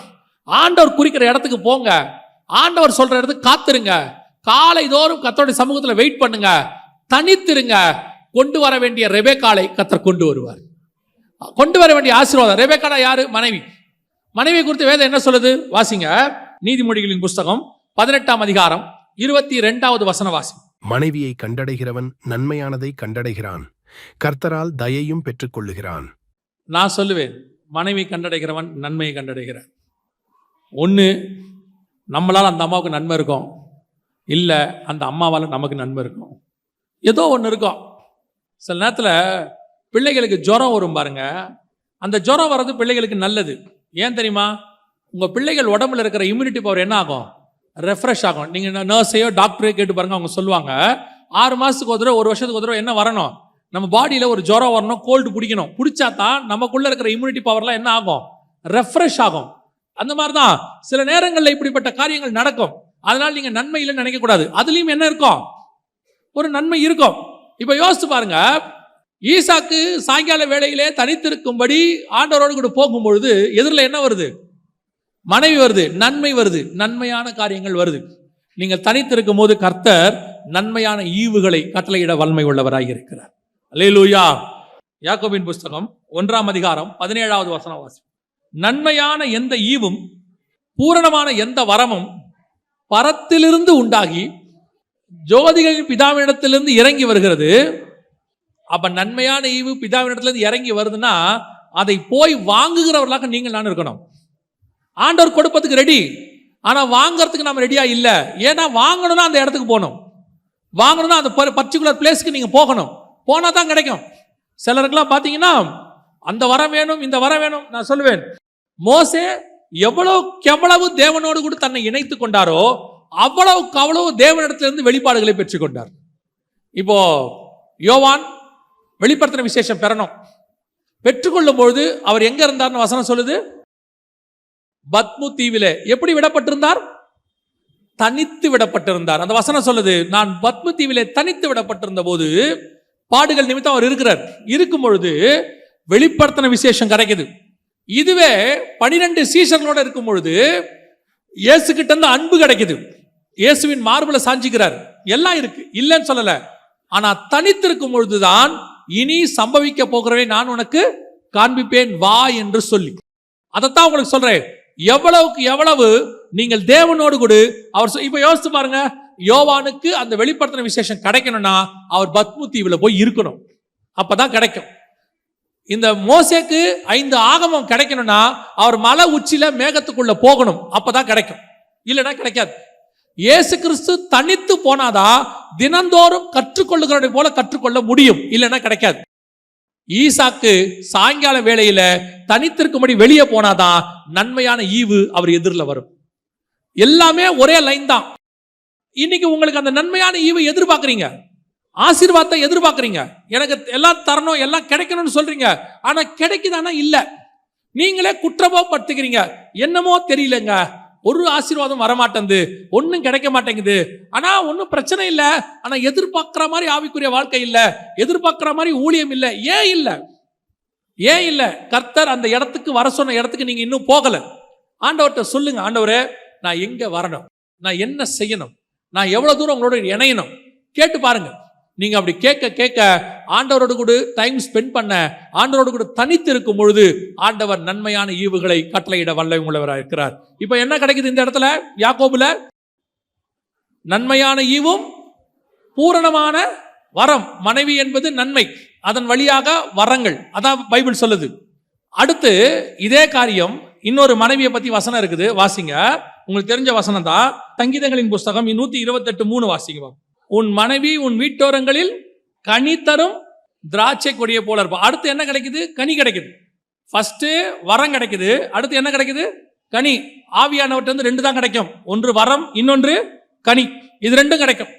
இது 2 உங்களுக்கு வேணும்னா மனைவி அடையாளமா வச்சு கர்த்தர் சொல்றாரு, நீ காத்திருக்க வேண்டிய இடத்துக்கு போகும் பொழுது உன் எதிரில் நன்மையான ஈவும் பூரணமான வருமம் கனியும் எல்லாம் உனக்கு கிடைக்கும். சில நேரத்தில் உங்க ஆவிக்குரிய வாழ்க்கையில சில பாவத்தை விட முடியாது, சில காரியங்களை தடுமாறுவீங்க. ஐயோ இதை நான் விட்டணும் அப்படின்னு நினைப்பீங்க. சில காரியங்கள்ல இருந்து வெளியே வரணும். நான் சொல்றது அது ஒரு சிலருக்கு விபச்சாரம் வேசி மார்க்கமா இருக்கும், ஒரு சிலருக்கு கோபம் மூர்க்கம் இதுவா இருக்கும். சிலர் சொல்லுவாங்க எல்லாம் ஓகேங்க, இந்த கோபத்தை மட்டும் என்னால் என்ன பண்ண முடியல, கண்ட்ரோல் பண்ணவே முடியல. அன்பு என்கிற கனி இருக்குது, கோபம் என்கிற மாம்சமும் இருக்குது. இதுல இருந்து நான் எப்படி விடுபடுறது? இந்த மாதிரி பாவத்திலிருந்து மாம்சத்திலிருந்து எப்படி விடுபடணும்னா இந்த கனி வரணும். கனி வரணும்னா நீங்க தேவனோடு கூட தனித்திருக்கணும். ஒரு விஷயத்தை நல்லா புரிஞ்சுக்கோங்க, எவ்வளவுக்கு எவ்வளவு நீங்க தேவனோடு கூட இருக்கிறீங்களோ அவ்வளவுக்கு அவ்வளவு பாவத்தை விட்டு நீங்கள் தூரமா இருப்பீர்கள். நான் சொல்றது புரியுதா? நீங்க போக வேண்டாம், பாவம் தூரமா போயிடும், உங்களுக்கு அதை பத்தி எண்ணமே இருக்காது. கர்த்தர் சொல்ற நேரத்தில் சஞ்சரிக்கணும். அவர் கூட இருக்கும் பொழுது இந்த மாதிரி வரங்களும் கனிகளும் தானாய் வரும். பலன் உங்களுக்கு வரும், உங்கள் பலவீனங்கள் எல்லாம் மாறி போகும். சில நேரத்தில் நீங்க யோசிக்கிறீங்க தெரியுமா, இதுல இருந்து எப்படி விடுதலை ஆகிறது, இதுல இருந்து எப்படி நம்ம மேற்கொள்றது, இந்த பாவத்துல இருந்து நான் எப்படி வெளியே வரணும், இப்படிலாம் யோசிக்கிறீங்கல்ல, இதுக்கெல்லாம் நீங்க செய்ய வேண்டியது ஒன்னே ஒண்ணுதான். நீங்கள் தேவனோடு கூட இருங்கள். ஆட்டோமேட்டிக்கா இதெல்லாம் தானாய் போகும். கொஞ்சம் பேர் ஒவ்வொரு பாவத்தையா தனித்தனியா விரட்டிக்கிட்டு இருப்பாங்க. ஆண்டவரே, இனிமேட்டு நான் இந்த பாவம் செய்யக்கூடாது, இனிமேட்டு இந்த பாவம் செய்யக்கூடாது, இனிமேட்டு அந்த பாவம் செய்யக்கூடாது. நான் சொல்றேன், ஒவ்வொரு பாவத்தையா விரட்டணும்னா உலகத்துல இருக்கிற 1000 கோடி பாவத்தை நீங்க விரட்டணும், ஒவ்வொன்றையா விரட்டணும். அதுக்கு பதிலா ரொம்ப ஈஸியான ஒரு வேலை, ஆண்டவரோட கூட சஞ்சரிக்க ஆரம்பிங்க. இது அத்தனையும் தானாய் விலகி போகும். அவ்வளவுதான். ஒரு இருட்டை போக்கணும்னா அந்த இருட்டை விரட்டி பிரயோஜனம் இல்லை, ஒரு லைட்டு போடணும். உங்க எல்லாருக்கும் ஈஸியா தெரிஞ்ச உதாரணம் தான். லைட்டை போட்டா எவ்வளவு பெரிய ரூமா இருந்தாலும் வெளிச்சம் வந்துடும். லைட்டு பெருசா ஆக ஆக வெளிச்சம் ரூம் முழுக்க அதிகமாகும். அந்த ரூம்ல இருக்கிற பூச்சி கீச்சி எல்லாம் ஓடும் பாருங்க. லைட்டு போட்ட உடனே ஆட்டோமேட்டிக்கா இருக்கிற கர்ப்பமூச்சில எல்லாம் என்ன செய்யுது, மூளைக்கு மூளைக்கு ஓடுது. அதே மாதிரி தான் உங்களோடு கூட கிறிஸ்துவோடு கூட நீங்கள் நடக்க ஆரம்பிக்க ஆரம்பிக்க ஆரம்பிக்க உங்களுக்குள் கர்த்தருடைய வெளிச்சம் வர வர ஆட்டோமேட்டிக்கா உங்களுக்குள்ள இருக்கிற இருள் எல்லாம் தானாய் போகும். பாவத்தை ஜெயிக்கணும்னு நினைக்காதீங்க, இயேசுவோட இருக்கணும்னு நினைங்க. பாவம் தானாய் ஜெயிக்கப்படும். நம்ம பாவத்தோட போராடிட்டு இருக்கிறோம், பாவத்தோட சண்டை போட்டுக்கிட்டு இருக்கிறோம். இந்த பாவத்தை விடணும், அந்த பாவத்தை விடணும். அதனாலதான் பிசாசு என்ன பண்ணிட்டான்னா உங்களை ஈஸியா டைவர்ட் பண்ணிட்டான். எப்படி தெரியுமா? நீங்க இந்த பாவத்தை ஜெயிக்கணும்னு சொல்லிட்டு அதுக்கு ஒரு 6 மாசம் 1 வருஷம் ஆகுது, பாவத்தை ஜெயிச்சிட்டீங்க. பார்த்தா அடுத்த பாவம் இருக்கு, இப்ப இந்த பாவத்தை ஜெயிக்க ஆரம்பிக்கிறீங்க. இப்படியே உங்க வாழ்நாள் முழுக்க 50 வருஷம் பாவத்தோடயே போராடி இருக்கிறீங்க. அப்புறம் 50வது வயசுல நீங்க என்ன சொல்லுவீங்க தெரியுமா? இத்தனை வருஷமா போராடுறேன், ஒரு சில பாவங்கள் இன்னும் என்னை விட்டு போகல. ஏன் போகல தெரியுமா? நீங்க பாவத்தோடு கூட போராடுறீங்க. அதுக்கு பதிலாக பாவத்தோட போராடுறதை விட்டுட்டு தேவனோடு கூட சஞ்சரிக்க ஆரம்பிங்க, தேவனோடு கூட நடக்க ஆரம்பிங்க, ஆண்டவரோடு கூட பேச ஆரம்பிங்க. வசனம் சொல்லுது, இவைகள் எல்லாம் நம்மை விட்டு தானாய் ஓடி போகும். பிசாசு உங்களை விட்டு என்ன செய்வான்? ஓடி போவான். அப்போ இதுக்கு நீங்க செய்ய வேண்டிய பேசிக் தான் காலை தோறும் எழுந்திருக்கிறது. இதுக்கு நீங்க பேசிக் தான் வனாந்தரமான இடத்துக்கு போறது, தனித்திருத்தல். இதுக்கு பேசிக் தான் கர்த்தரோடு கூட சஞ்சரித்தல். இதை மட்டும் நீங்க கரெக்டா செஞ்சீங்கன்னா நன்மையான ஈவு தானாய் வரும், வரம் உங்களிடத்தில் தானாய் வரும், கனி உங்களிடத்தில் தானாய் வரும். இது அத்தனையும் ஒன்று சேர்ந்து கர்த்தருடைய திட்டம் உங்ககிட்ட நிறைவேறும். இப்ப பாருங்க, ஈசாக்கு கிட்ட ரெபேக்கா வந்தாங்க, இயேசு கிறிஸ்து கிட்ட நன்மையான ஈவு வருது, பிதா கிட்ட இருந்து திட்டம் வருது. இப்ப ஆதாமுக்கு ஏவாளை கொண்டு வந்து கொடுக்கிறார் ஆண்டவர். ஆதாம் தோட்டத்துக்குள்ள அயர்ந்த நித்திரை பண்ணார், வேற ஒண்ணுமே செய்யல. இப்ப ஆட்டோமேட்டிக்கா ஏவாளை கொண்டு வந்து ஆண்டவர் கொடுத்துட்டார். ஏவாள் யாரு? வசனம் சொல்லுது, ஆதியாகமத்தின் புஸ்தகம் 2ஆம் அதிகாரம் 18வது வசன வாசி. பின்பு தேவனாகிய கர்த்தர், மனுஷன் தனிமையாயிருப்பது நல்லதல்ல, ஏற்ற துணையை அவனுக்கு உண்டாக்குவேன் என்றார். உண்டாக்குவேன் என்றார். அர்த்தம் என்ன தெரியுமா? இங்கிலீஷ்ல என்ன இருக்கு தெரியுமா? ஏற்ற துணைனா ஆண்டவர் என்ன சொல்றாரா? அவனுக்கு ஹெல்ப்பரை கொடுப்பேன்னு இருக்கு. இங்கிலீஷ்ல என்ன இருக்குது? ஹெல்ப்பர், கம்பானியன் இருக்கு. உங்களோடு கூட இணையக்கூடியதான அந்த கம்பானியனுக்கு பேர் தான் ஏற்ற துணை. இந்த இடத்துல நீங்க இருக்கும்போது தானாய் உங்க ஹெல்ப்பர் வருவார். புதிய ஏற்பாட்டில் ஹெல்ப்பர் யார் தெரியுமா? புதிய ஏற்பாட்டில் ஹெல்ப்பர் யோவான் 16ஆம் அதிகாரத்தில் இருக்கு இல்லையா? நான் போய் உங்களுக்கு ஒரு தேற்றரவாளனை அனுப்புவேன்னு, அதுக்கு இங்கிலீஷ்ல ஹெல்ப்பர்னு இருக்கு யோவான் 16ல். அப்போ நீங்கள் இந்த சரியான இடத்தில் ஜெபம் பண்ணும்போது ஆவியானவர் உங்களுக்கு ஹெல்ப் பண்ண வந்துருவாரு. எல்லா விதமான ஆசீர்வாதங்கள் வரும். இந்த வரம் ஆவியானவருது, இந்த கனி ஆவியானவருது, இந்த ஜெயம் ஆவியானவருது. அவர் வருவார், உங்களுக்கு வரங்களை தருவார், கனிகளை தருவார், நன்மையான ஈவுகளை கட்டளையிடுவார், உங்களுக்கு தேவையான ஹெல்ப் எல்லாத்தையும் செய்வார். அதுக்கு நீங்க செய்ய வேண்டியது ஒன்னே ஒண்ணுதான், காலை தோறும் எழுந்திருக்கணும், கர்த்தர் சொல்றபடி தனித்திருக்கணும், கர்த்தர் சொல்ற இடத்துல காத்திருக்கணும். இதை மட்டும் ரெகுலரா, பேசிக் சின்ன ஃபார்முலா பாருங்க, ஒரு சின்ன ஃபார்முலா தான். இந்த ஃபார்முலாக்கு பின்னாடி எவ்வளவு பெரிய விஷயம் இருக்குது பாருங்க. இதை நீங்க செஞ்சு பாருங்க. நீங்க உலகத்தில் இருக்கிற எந்த பரிசுத்தவான்கள், கர்த்தரால் பயன்படுத்தப்பட்ட எல்லா பரிசுத்தவான்கள், வல்லமையாய் பயன்படுத்தப்பட்ட எல்லா பரிசுத்தவான்களுடைய சாட்சியும் கேட்டு பாருங்க. அவங்க சாட்சியில ஒரு லைன் கண்டிப்பா இருக்கும், காலை ஜெபம் கண்டிப்பாக இருக்கும், அதிகாலை ஜெபம் கண்டிப்பாக இருக்கும், இருட்டோட எழுந்திருச்சு தேவ சமூகத்தில் காத்திருத்தல். இந்த செய்தியை நான் சொல்லிட்டு முடிக்கிறேன். இந்த செய்தியை இன்னைக்கு காலையில இருட்டோட எழுந்திருச்சு ஜெபம் பண்ணும் போது கர்த்தர் கொடுத்தது.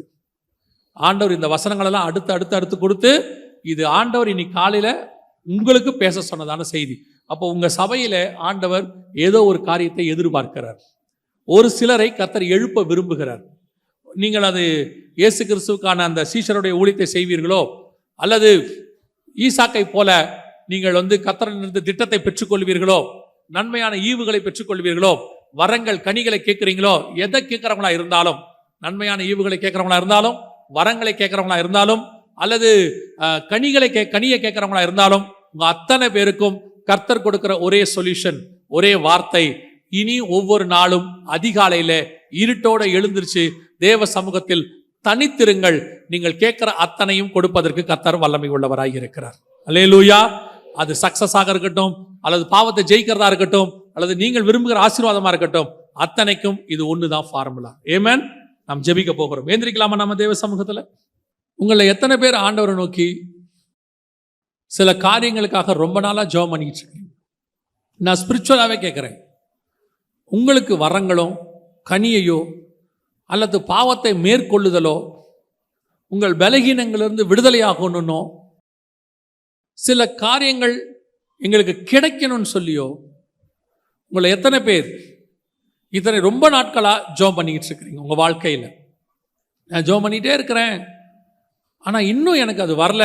ஆனா கர்த்தர் சொல்லி இருக்கிறாரு தருவேன்னு சொல்லி, வாக்கு பண்ணி இருக்கிறாரு, ஆனா வரல.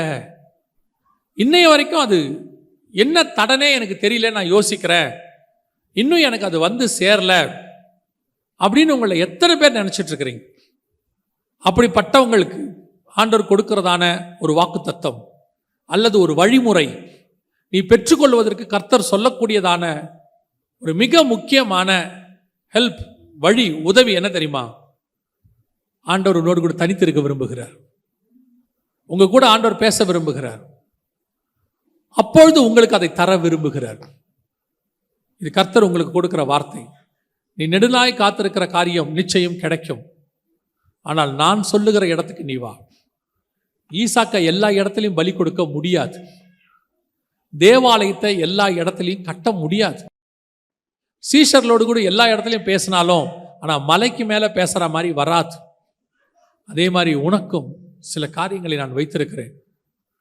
அந்த குறித்த இடத்திற்கு குறித்த நேரத்தில் தனித்திருக்கும்படி நீ வரும் பொழுது நன்மையான ஈவையும் வரத்தையும் கனியையும் உனக்கு ஏற்ற உதவியையும் கர்த்தர் செய்ய வல்லமை உள்ளவராக இருக்கிறார். அப்படி இத்தனை நாளை காத்திருந்தேன், இதுவரைக்கும் எனக்கு கிடைக்கல, இன்னைக்கு அது விரும்பணும், அது கிடைக்கணும்னு நான் விரும்புகிறேன், எனக்காக ஜெபம் பண்ணுங்க.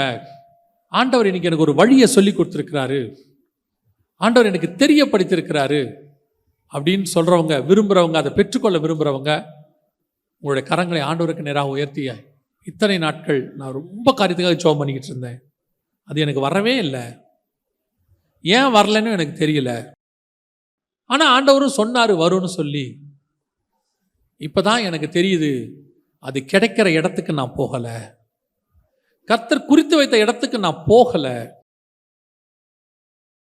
அப்படின்றவங்க கரங்களை உயர்த்தி ஒப்பு கொடுத்து ஜெபம் பண்ணுங்க. இன்னைக்கு, இன்னையிலிருந்து வரும் நாட்கள், நாளை காலையிலிருந்து நீங்கள் இருட்டோட எழுந்திருச்சு தேவ சமூகத்தில் ஒவ்வொரு நாளும் காத்திருக்கணும். ஏதோ ஒரு நாள் ஜெபம் பண்ணிட்டு இன்னும் வரலையே அப்படி இல்லை.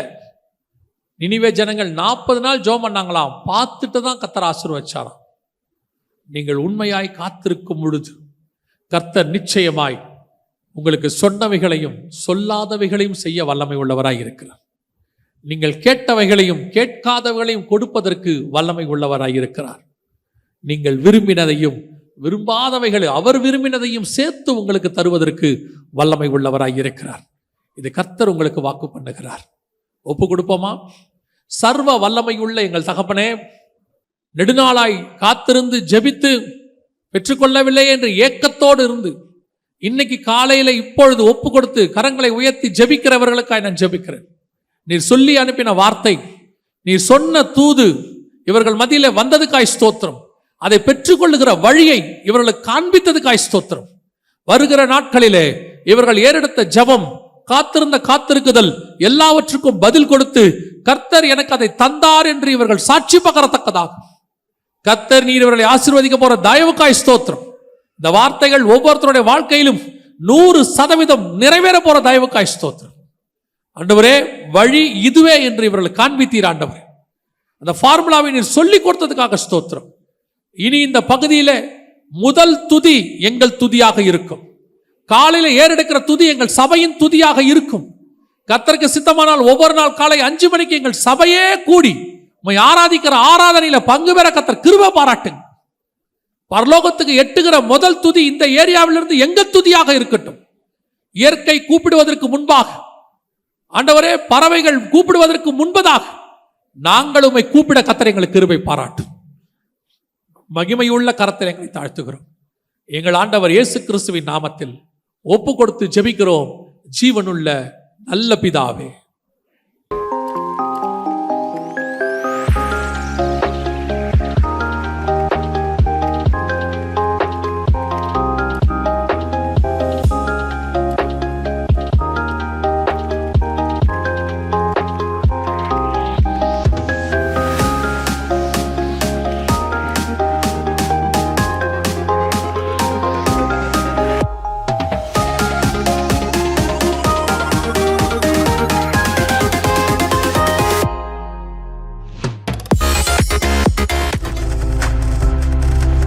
நீங்கள் பார்த்துக் கொண்டிருப்பது உங்கள் ஜாய் டிவி. உங்கள் துக்கம் சந்தோஷமாய் மாறும்.